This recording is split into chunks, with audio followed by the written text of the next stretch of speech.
Kevin Stefanski feels like his job may be on the line? I don't concern myself with outside type of things. But I'm committed to his development, just like all of our rookies. So we'll continue to focus on getting our guys better. And that's what we'll stay committed to, and that's what's important to me. And so you didn't get this man a fighting chance to compete. He went into a gunfight with 2 knives. He gonna lose that every time. You know you're going to waive Tyler Huntley. So what good did that 2-minute drive do for him? Was it going to help him?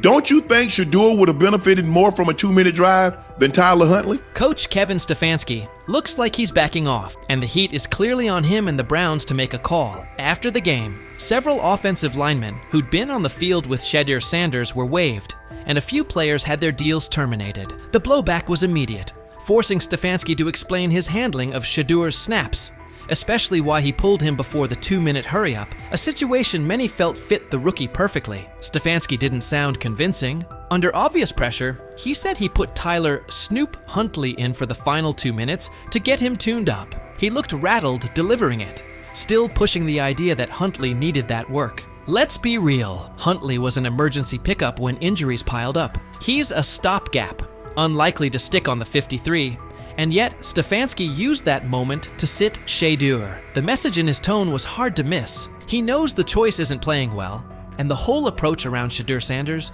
is already blowing back on the staff. Before we go deeper into Stefanski's full comments and what they mean going forward, don't forget to like the video and subscribe for more updates. As for the decision itself, the head coach's shaky explanation only highlighted how tense things have become. Framing the move as a tune-up for Huntley doesn't track with the stakes or with Shedeur's development timeline. It looks less like a plan and more like a scramble, and it's starting to backfire.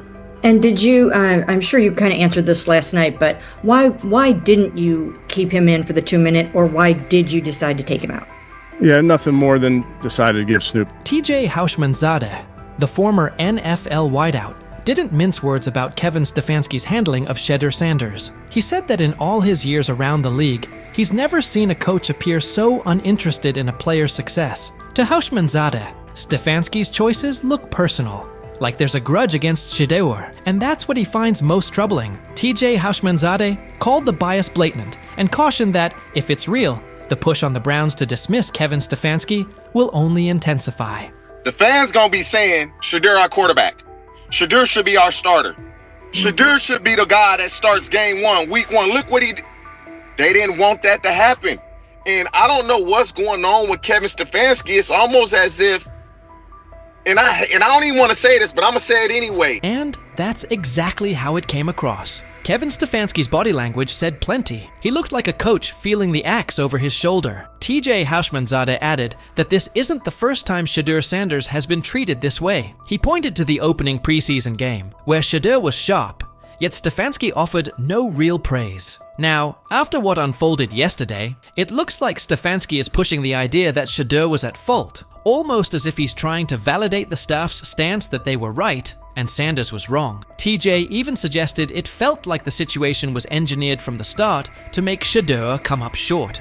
Well, like when he played well the first game, he was so off-putting, like, oh yeah, well, we'll see what happens next. Like, he played great, man. He exceeded our expectations.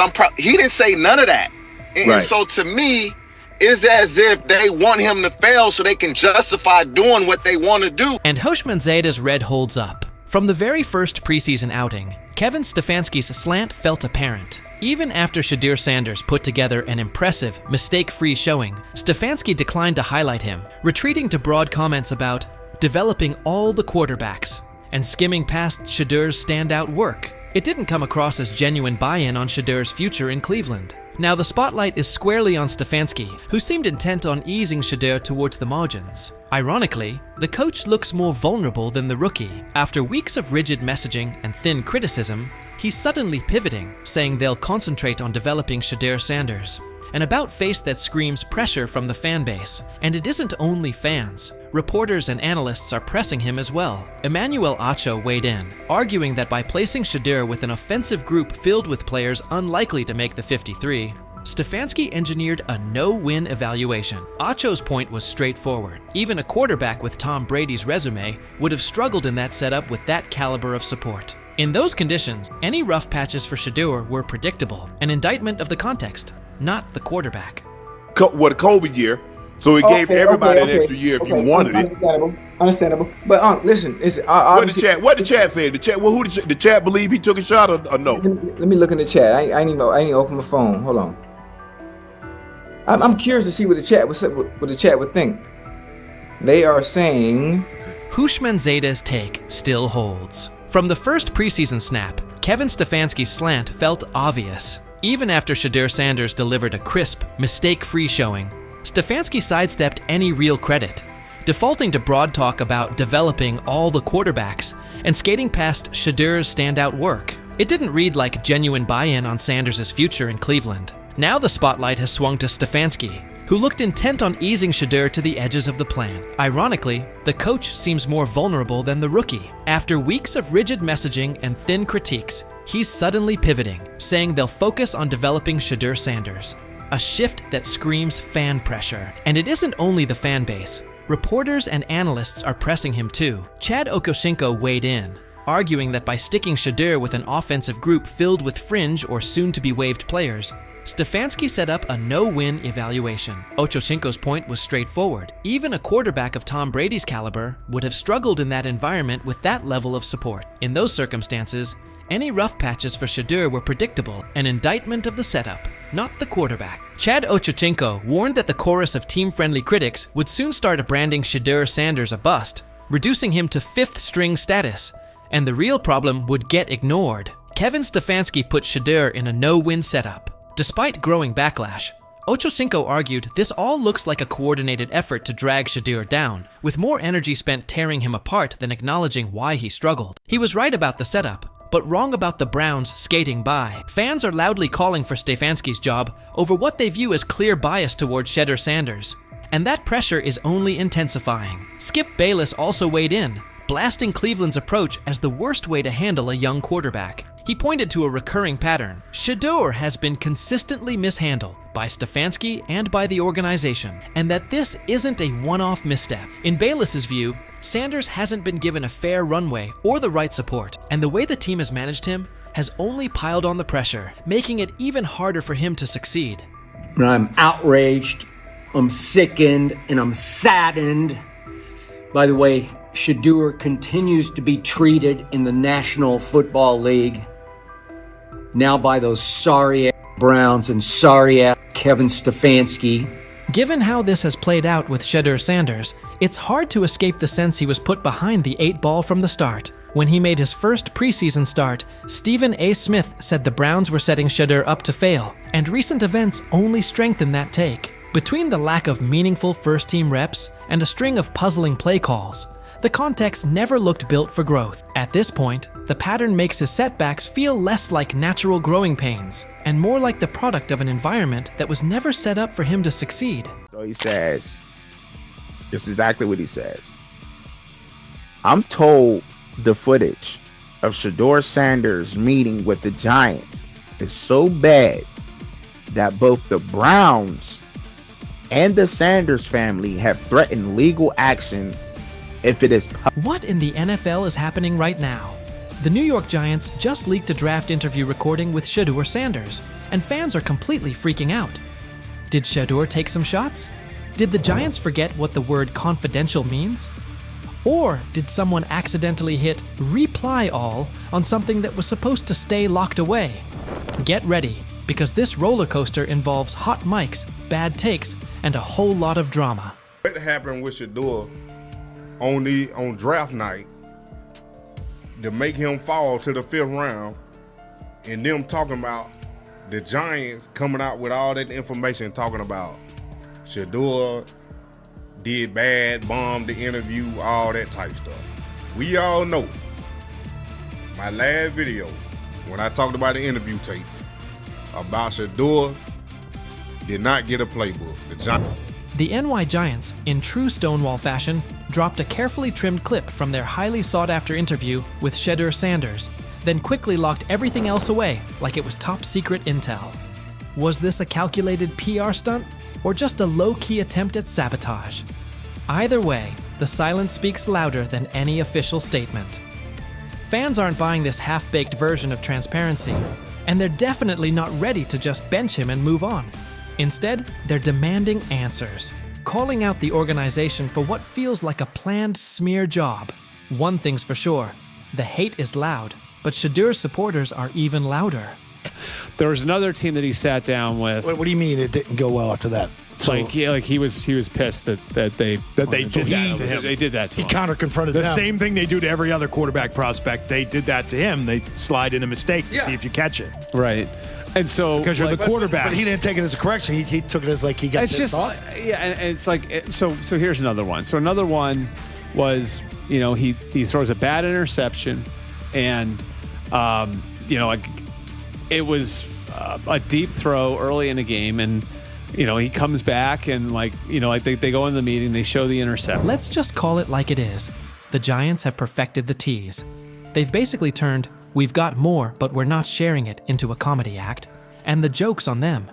It's like they're standing center stage, booing themselves. Oh, you want more? Too bad. We're guarding it like Grandma's secret lasagna recipe. Congrats, Giants. You've officially become the talk of TikTok, X, and even Aunt Barbara's Facebook. Yep, the holy trinity of online outrage. This whole thing screams drama, screams petty, and definitely screams PR disaster in a fitted cap.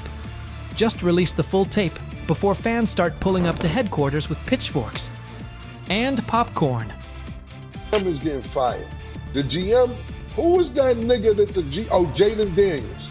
The GM is on film that the nigga's son, the nigga asked his son last draft, yo, who you think I should pick? His son like, yo, you need to get the Jaden Daniels nigga, B. This is what his son, it's on tape. You should go Jaden Daniels. He laughing at his son.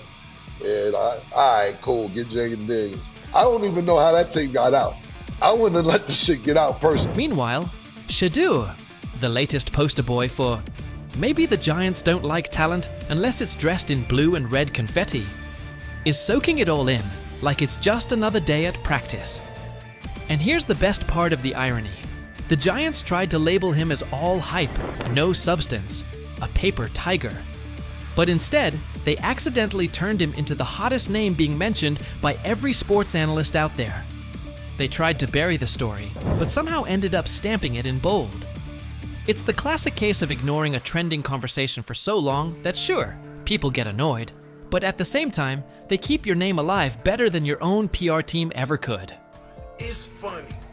New York Giants, where these tapes at? You hear me?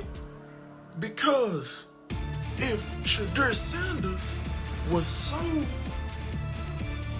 unprofessional, y'all would have leaked the tapes for the whole world could see, right? Because understand, it's a lot of he say, she say. But one thing I do know, as a young black man growing up in this world, being straightforward and not sugarcoat anything. Oh, this narrative is pure gold. Giants PR completely skipped subtlety and went straight to the "we don't like his dad" playbook. A move so awkward, it's like trying to dunk and ending up in a kiddie pool. You can almost picture them brainstorming it. Yeah, we're just not fans of QB families that aren't ours. Because nothing screams professionalism quite like having zero self-awareness. And the fan reactions? Absolutely priceless. That one little clip was all it took to set the internet on fire. Keyboards everywhere started lighting up. People are asking, why hide the good stuff? What are you trying to cover up? If there's really nothing to hide, why not just drop the full thing? And spoiler alert, they weren't whispering. Social media exploded faster than a New York City grill on Memorial Day weekend. Them out. Another moment. What they do during the film and the combine and the meetings is teams will install mistakes intentionally planted in the install, and they want you to catch them. Shedeur didn't, and when a coach called him out, once again, it didn't sit well. It's like, bro, there's not many teams needing quarterbacks. especially since Pittsburgh appears to have a deal with Aaron Rodgers and Tennessee's getting Cam Ward. So you're down to the Giants, who are not in. And that brings us to the next tasty slice of irony. By refusing to release the full interview, the New York Giants probably thought they were hurting Shedeur Sanders' image. But instead, they ended up throwing gasoline on the hype train. Rather than shutting things down, they made him look like the kid who grabbed the last cookie and somehow got blamed for taking the whole jar. Only difference? This kid's got cameras on him 24/7, and he's handling the heat like a seasoned pro. Now, every move he makes is being broken down, every throw studied like it's a presidential debate. Fans are calling it what it is. They've lied on Shedeur. Some say the Giants just don't like his dad. And honestly, that might be true. Maybe this whole thing was just a cheap shot at Deion Sanders by extension. But here's the plot twist. The harder they try to drag him down, the more interesting his story gets. The Giants accidentally turned Shedeur into a walking headline, a controversy in cleats. They tried planting doubt, but all they really did was create buzz. He's no longer just a top draft pick. He's now a symbol of resilience, a narrative goldmine, and living proof that real talent doesn't fold under pressure. It levels up. And at this point, even if the Giants wanted to, there's no turning off the spotlight. Okay, so probably the most fun yet the most difficult thing I cover and we cover all year long is not games. It's the NFL draft.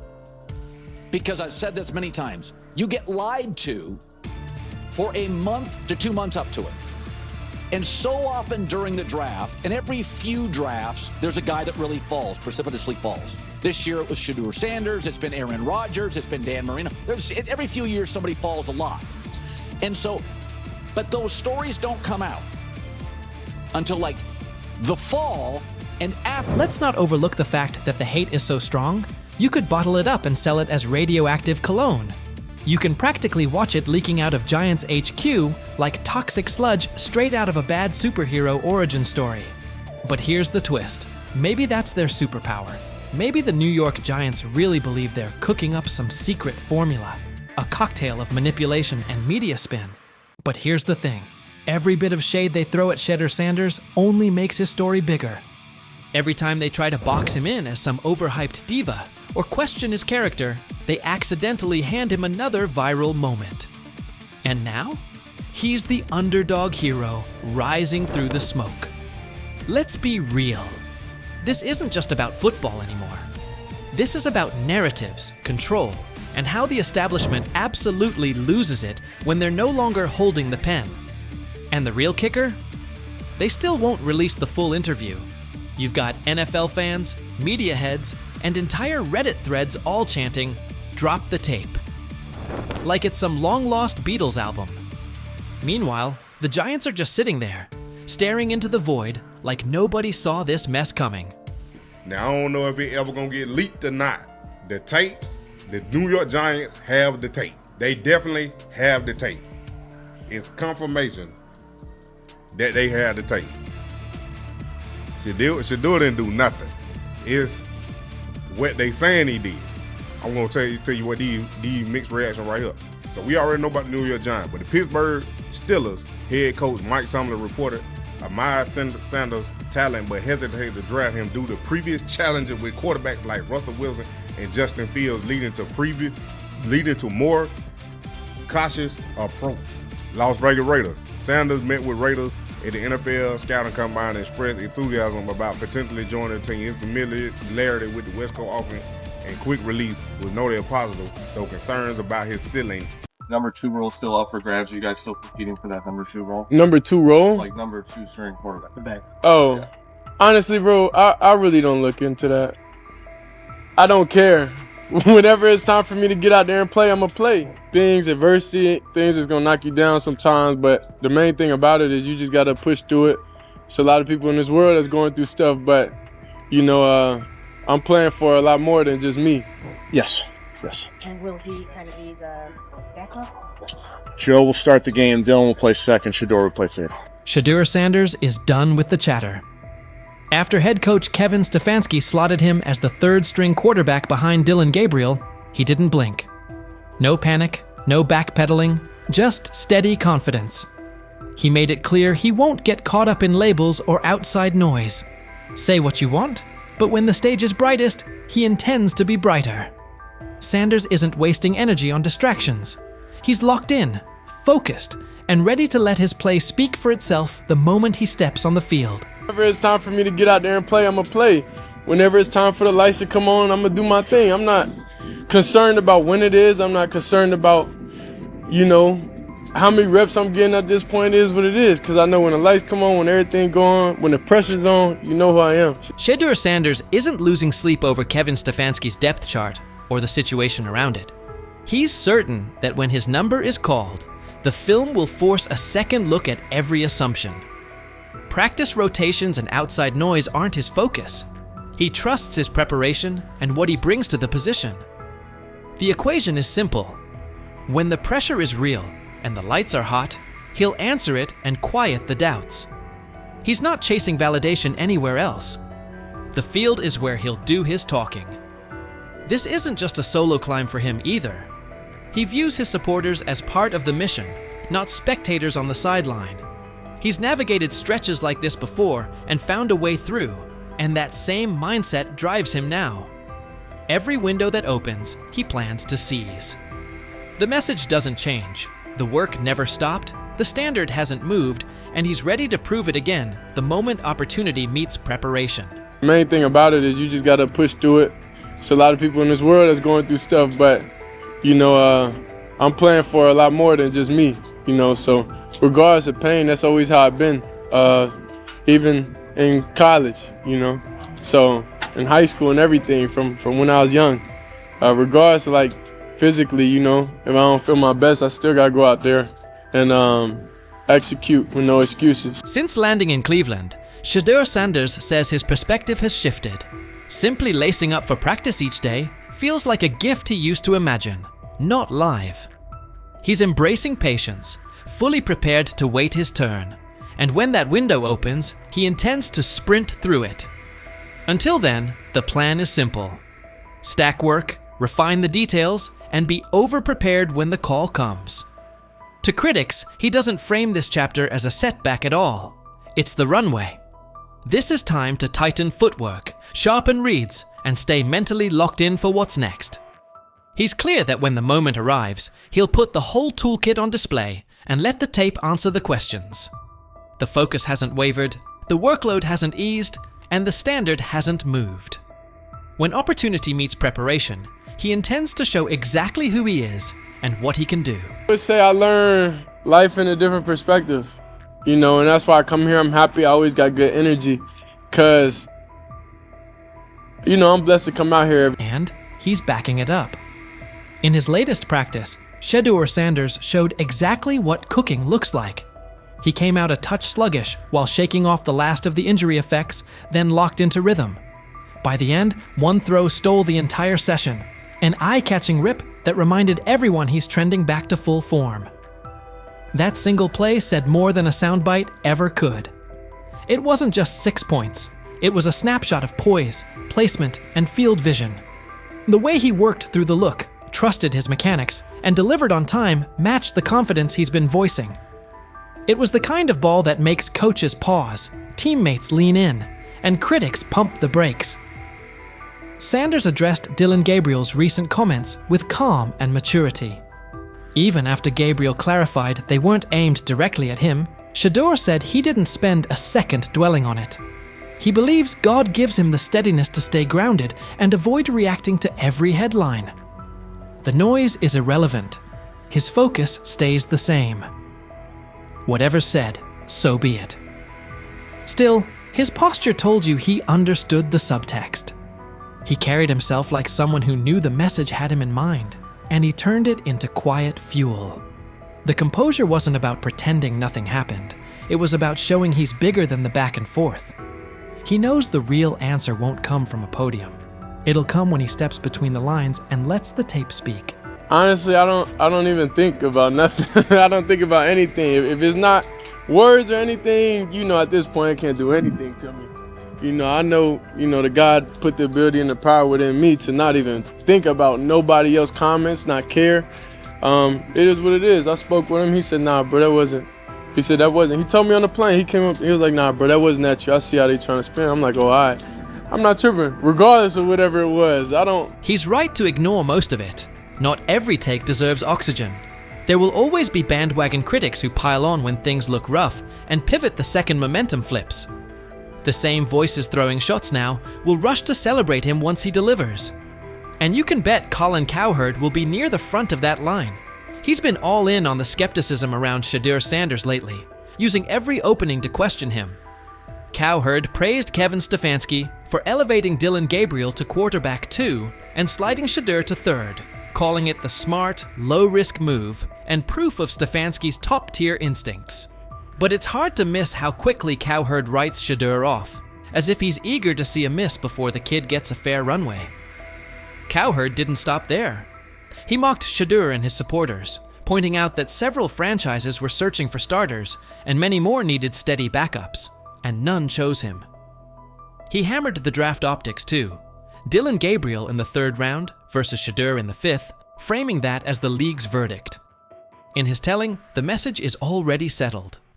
Shedeur's backers may have shrugged at that before, but, as Cowherd puts it, the numbers make the case. And many of us believe Jimmy Haslam, the owner of the Browns, is the one that nudged the front office into drafting him.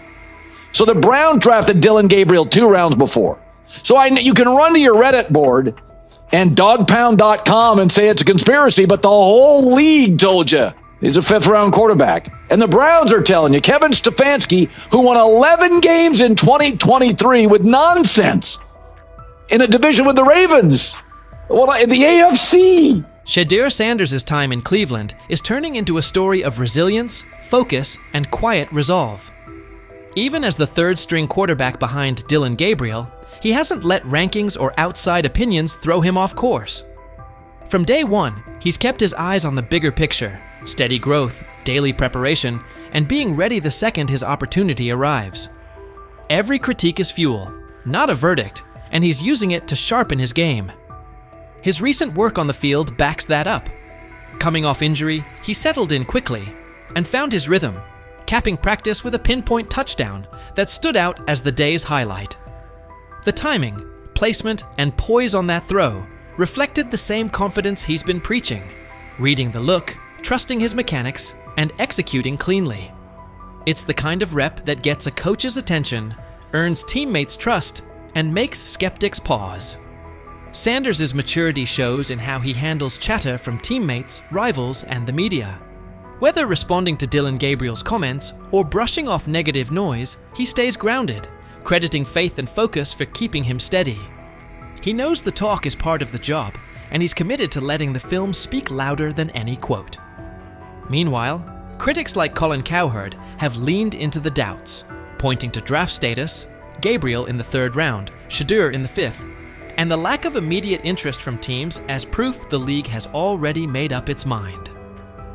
Sanders isn't letting that define him. He understands success isn't about early labels. It's about persistence, preparation, and performance when it counts.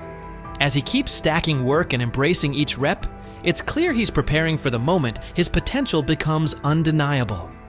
The road may be tough, but his discipline and mindset suggest he's more than capable of rising above doubt and making his mark in the NFL. What's your read on Shedeur Sanders' approach so far? Do you think his patience and focus will pay off once he gets real snaps? And how much do takes like Colin Cowherd's actually impact a young quarterback? Do they hinder, or do they add fuel?